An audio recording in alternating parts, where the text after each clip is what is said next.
Hello everyone, welcome to clear UPSC exams. AFCAT 2 के online forms निकल चुके हैं और ये फॉर्म फिलअप करने का लास्ट डेट 30 जून है।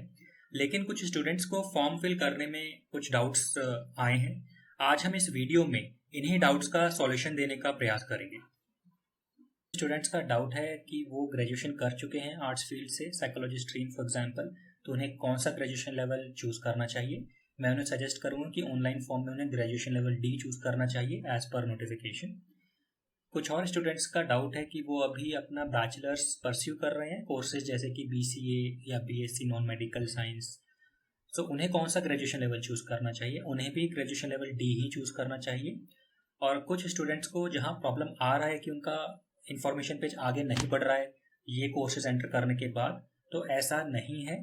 हो सकता है आपने बाकी कहीं डेटा में गलती की होगी फिल करने में, सो प्लीज़ चेक आपके जो बाकी डेटा पॉइंट्स हैं, क्योंकि जितने भी गलत डेटा पॉइंट्स हैं वो रेड स्टार मार्क में आपको विजिबल रहेंगे। कुछ स्टूडेंट्स का डाउट है कि वो बीएससी एग्रीकल्चर उन्होंने क्वालिफिकेशन किया हुआ है, लेकिन अगेन ऑनलाइन फॉर्म में ये एक्सेप्ट नहीं कर रहा है। तो मैं बताना चाहूँगा कि बीएससी एग्रीकल्चर मैंने खुद ये ऑप्शन फिलअप करके देखा है फॉर्म में, और ये ऑप्शन एक्सेप्ट कर रहा है फॉर्म। तो आप अगेन रीचेक कीजिए, कुछ और डेटा पॉइंट तो गलत नहीं है आपके फॉर्म में, लेकिन बीएससी एग्रीकल्चर ऑप्शन जो है वो फॉर्म में अलाउड है और एक्सेप्ट भी हो रहा है, जैसे कि आप यहाँ स्क्रीनशॉट में देख सकते हैं। कुछ स्टूडेंट्स का डाउट है कि मैथ के मार्क्स में जब वो ज़ीरो एंटर कर रहे हैं तो ऑनलाइन फॉर्म ये ज़ीरो एक्सेप्ट नहीं कर रहा है। तो ज़ीरो मैथ्स के अंदर उन्हीं स्टूडेंट्स को फिलअप करना है जिन्होंने 10+2 में मैथ सब्जेक्ट नहीं लिया हुआ था, और ऐसे जो स्टूडेंट्स हैं ये सिर्फ ग्राउंड ड्यूटी नॉन टेक के लिए अप्लाई कर सकते हैं। लेकिन मैंने भी ये फॉर्म चेक किया है, ज़ीरो जो है मैथ्स में एक्सेप्ट कर रहा है। अगर आप ज़ीरो डालेंगे तो ऑनलाइन फॉर्म अलाउ कर रहा है आपको ज़ीरो मार्क्स डालने के लिए। और यहाँ पर आप स्क्रीनशॉट में देख सकते हैं कि एजुकेशन क्वालिफिकेशन डिटेल सेव्ड भी हुई है जब मैंने ज़ीरो डाला। मैथ और फिजिक्स दोनों में मैंने ज़ीरो मार्क्स डाले थे। एक और डाउट है स्टूडेंट्स का कि ground duty non tech administration post में क्या 12th क्लास के अंदर मैथ्स और फिजिक्स मैंडेटरी है। तो इसका जवाब ये है कि मैथ और फिजिक्स 12th क्लास में मैंडेटरी नहीं है फॉर एडमिनिस्ट्रेशन पोस्ट।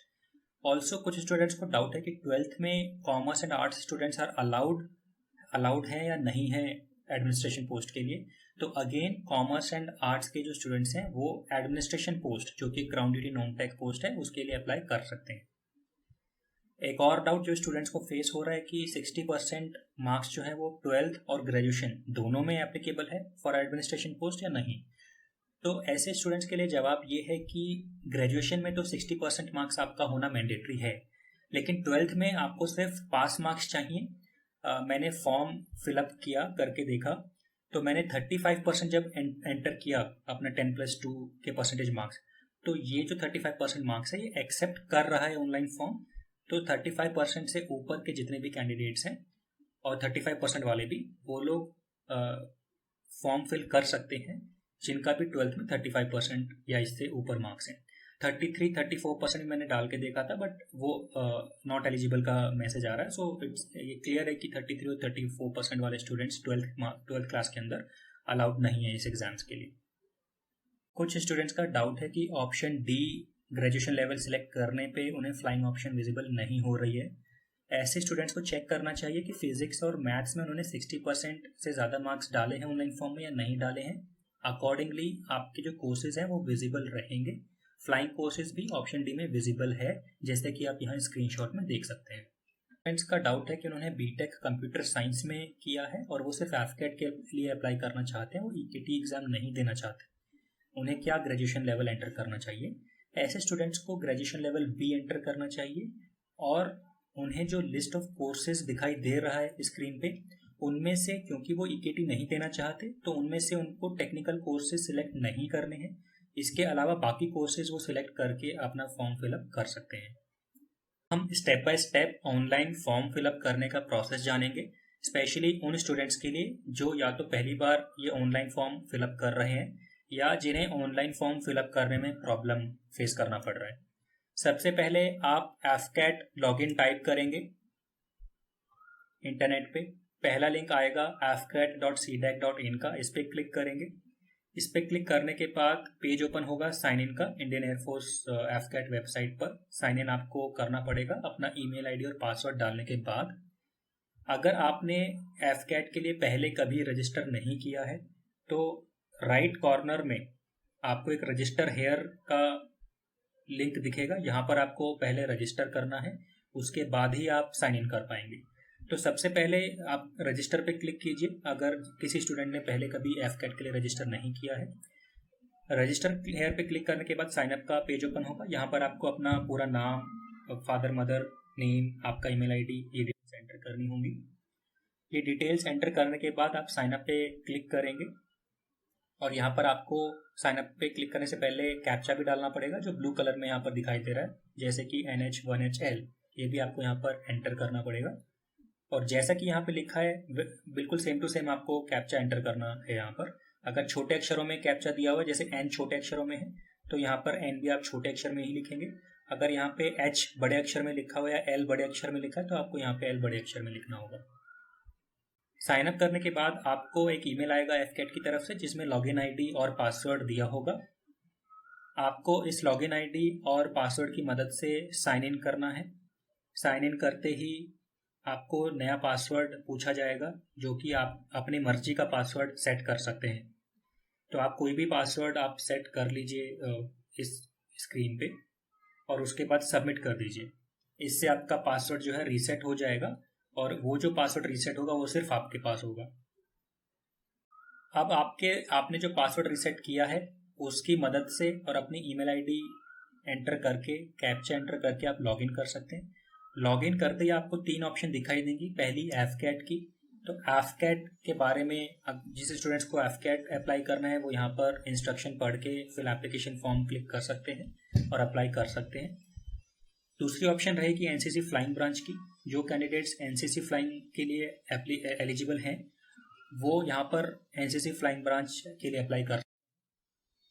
तीसरी ऑप्शन रहेगी मीटियोरोलॉजी ब्रांच के लिए। जो स्टूडेंट्स इस ब्रांच के लिए एलिजिबल हैं वो यहाँ पर अप्लाई कर सकते हैं।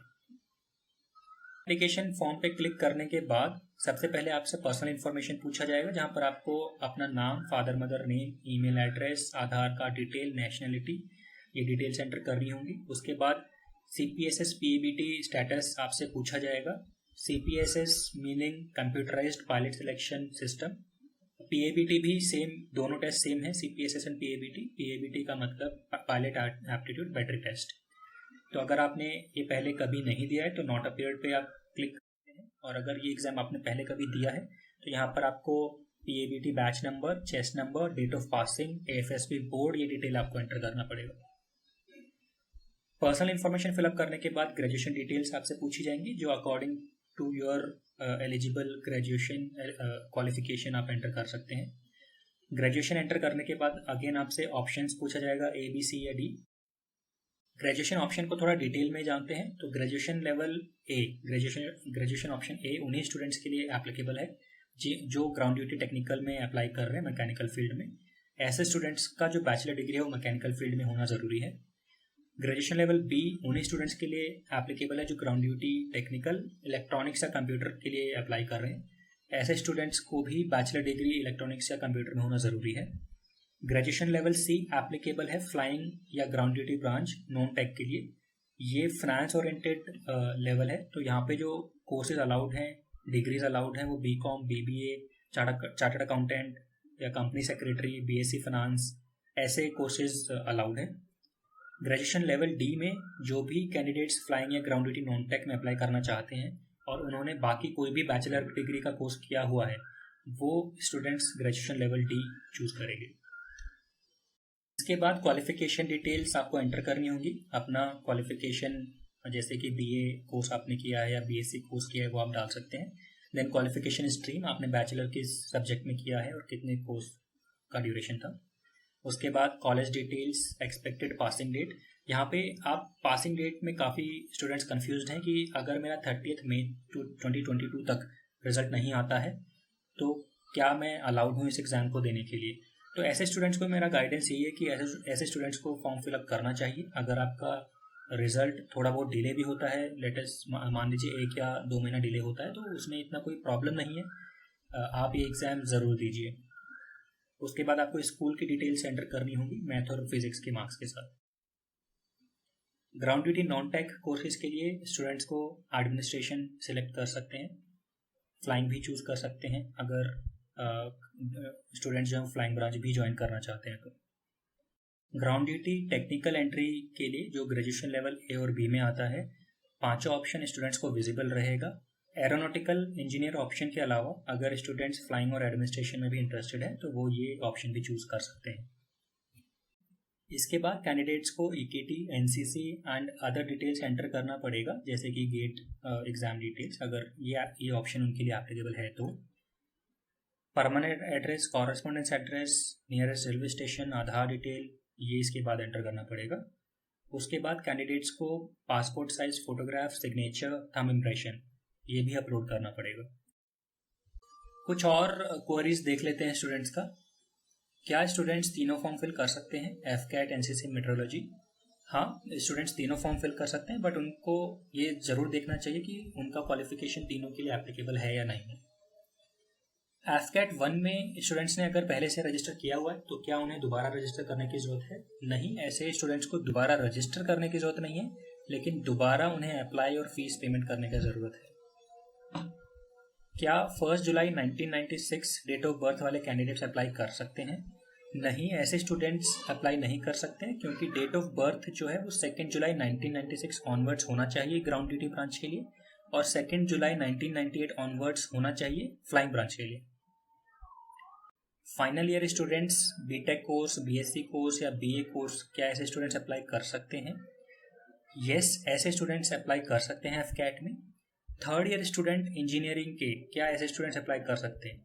तो मैं ये कहना चाहूँगा कि इंजीनियरिंग जो कोर्स है वो 4 साल का रहता है, तो third year second last year होता है, तो सेकेंड लास्ट ईयर के स्टूडेंट्स अप्लाई नहीं कर सकते, ओनली लास्ट ईयर के स्टूडेंट्स अप्लाई कर सकते हैं, फाइनल ईयर के स्टूडेंट्स।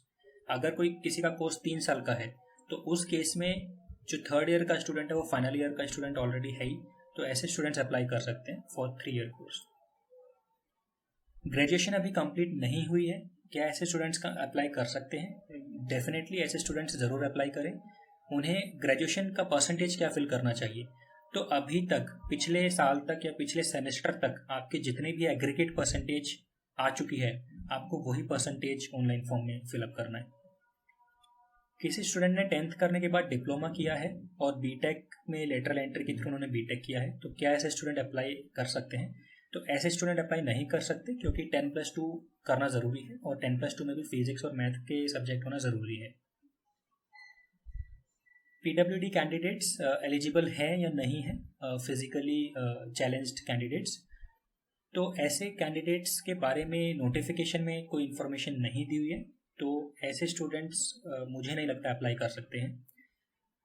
हालांकि गवर्नमेंट ने ये स्टेप काफ़ी सोच समझ के लिया होगा, बट आई एम श्योर कि ऐसे कैंडिडेट्स भी बहुत टैलेंटेड हैं और वो लोग किसी ना किसी और एग्ज़ाम को ज़रूर पास कर लेंगे।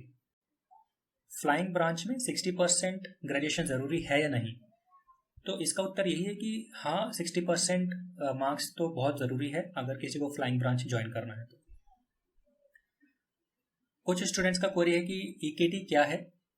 तो ईकेटी बेसिकली इंजीनियरिंग नॉलेज टेस्ट है। ये उन्हीं स्टूडेंट्स के लिए वैलिड है जो ग्राउंड ड्यूटी टेक्निकल में ज्वाइन करना चाहते हैं और इन्होंने बीटेक के कोर्सेज या इंजीनियरिंग के कोर्सेज किए हुए हैं, 4 साल के कोर्स।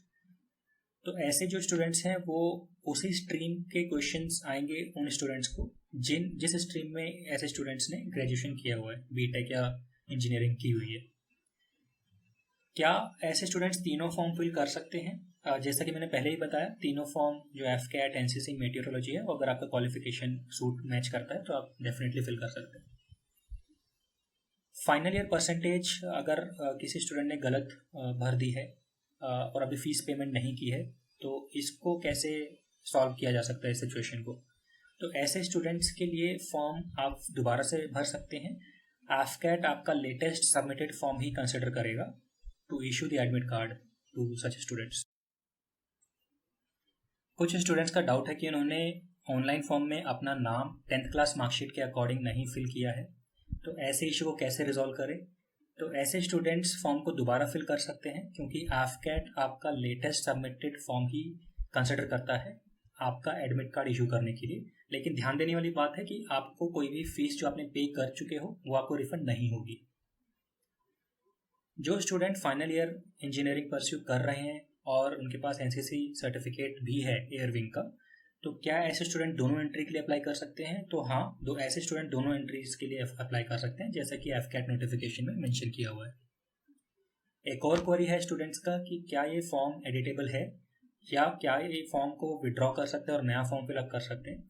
तो ये फॉर्म ऑनलाइन है तो एडिटेबल तो नहीं है और आप इस फॉर्म को विड्रॉ भी नहीं कर सकते एक बार सबमिट करने के बाद, लेकिन आप इस फॉर्म को दोबारा फिलअप कर सकते हो अगर आपने पुराने फॉर्म में कुछ मिस्टेक किया है, क्योंकि जैसा कि मैंने पहले भी बताया, एफकैट आपका लेटेस्ट सबमिटेड फॉर्म ही कंसिडर करेगा to issue the admit card to you. Metrology branch join करने के लिए स्टूडेंट्स को क्या एफकैट देना ज़रूरी है या उनको डायरेक्ट इंटरव्यू के लिए एसएसबी के लिए बुलाया जाएगा? ये बहुत इंटरेस्टिंग क्वेश्चन है। तो यहाँ ऐसे स्टूडेंट्स को एफकैट देने की ज़रूरत नहीं है। मेट्रोलॉजी ब्रांच या एनसीसी एंट्री, कोई भी स्टूडेंट इन दोनों एंट्रीज को चूज़ कर रहे हैं तो उनको डायरेक्ट एसएसबी के लिए बुलाया जाएगा। एक और चीज़, एफकैट एंट्री में स्टूडेंट्स को 250 रुपीज़ फीस पे करना ज़रूरी है, लेकिन बाकी दोनों एंट्रीज एनसीसी और मेट्रोलॉजी में फीस भी पेमेंट नहीं करना है। कुछ स्टूडेंट्स का डाउट है कि उन्होंने अपना ग्रेजुएशन पूरा कर लिया बट उनके पास डिग्री का सर्टिफिकेट अभी तक आया नहीं है, तो उनको क्या प्रूफ देना पड़ेगा एसएसबी में? तो ये भी बहुत इंटरेस्टिंग क्वेश्चन है। तो ऐसे स्टूडेंट्स को एक प्रोविजनल डिग्री सर्टिफिकेट लेना है फ्रॉम देयर यूनिवर्सिटी और वो सर्टिफिकेट वो सबमिट कर सकते हैं ड्यूरिंग देयर इंटरव्यू। लेकिन ये जो सर्टिफिकेट है, ध्यान रहे कि ये कॉलेज प्रिंसिपल से इशू नहीं करवाया हुआ हो। ये जो सर्टिफिकेट है ये यूनिवर्सिटी से ही इशू करवाया होना ज़रूरी है। Again a very good interesting question, final year student के लिए एफएसबी सेंटर में क्या डॉक्यूमेंट्स लेकर जाना ज़रूरी है? तो अगेन यहाँ पर कॉलेज प्रिंसिपल से एक सर्टिफिकेट ऐसे स्टूडेंट्स को इशू करवाना पड़ेगा with the stamp and seal of institution. और इस सर्टिफिकेट में ये मेंशन करना बहुत ज़रूरी है कि क्या कॉलेज और यूनिवर्सिटी का नाम है, स्टूडेंट ने किस ग्रेजुएशन किस स्ट्रीम और ब्रांच में ग्रेजुएशन और पोस्ट ग्रेजुएशन किया है, उनका अभी तक एग्रीगेट परसेंटेज क्या है और उनका जो फाइनल रिजल्ट है, फाइनल रिजल्ट की टेंटेटिव डेट क्या रह सकती है। तो ये डिटेल्स मेंशन करना ज़रूरी है। School of open learning Delhi university, क्या ऐसे स्टूडेंट जिन्होंने यहाँ से ग्रेजुएशन किया है क्या वे अलाउड हैं? तो ऐसे स्टूडेंट्स मेरे हिसाब से तो अलाउड हैं, बिकॉज उनके पास डिग्री है, ग्रेजुएशन किया हुआ है उन्होंने, चाहे वो ओपन स्कूल से हो या रेगुलर कोर्स से हो। ऐसा कुछ नोटिफिकेशन में मेंशन नहीं है, तो मेरे हिसाब से ऐसे स्टूडेंट्स को फॉर्म फिल करना चाहिए। एक और डाउट है स्टूडेंट्स का कि क्या नॉन टेक वुमेन एंट्री में मैथ ज़रूरी है या नहीं, क्योंकि 12th में उन्होंने मैथ नहीं पढ़ा है। तो ऐसे स्टूडेंट्स भी एलिजिबल हैं एफकैट के लिए, लेकिन सिर्फ ग्राउंड ड्यूटी नॉन टेक्निकल में ही एंट्री ऐसे स्टूडेंट्स को मिल सकती है। आई होप ये वीडियो आपको पसंद आया होगा। इस वीडियो को लाइक करें, सब्सक्राइब करें और बेल आइकॉन भी दबा दें, जिससे आपको फ्यूचर अपडेट्स रेगुलरली मिलते रहेंगे। Thank you all for watching this video.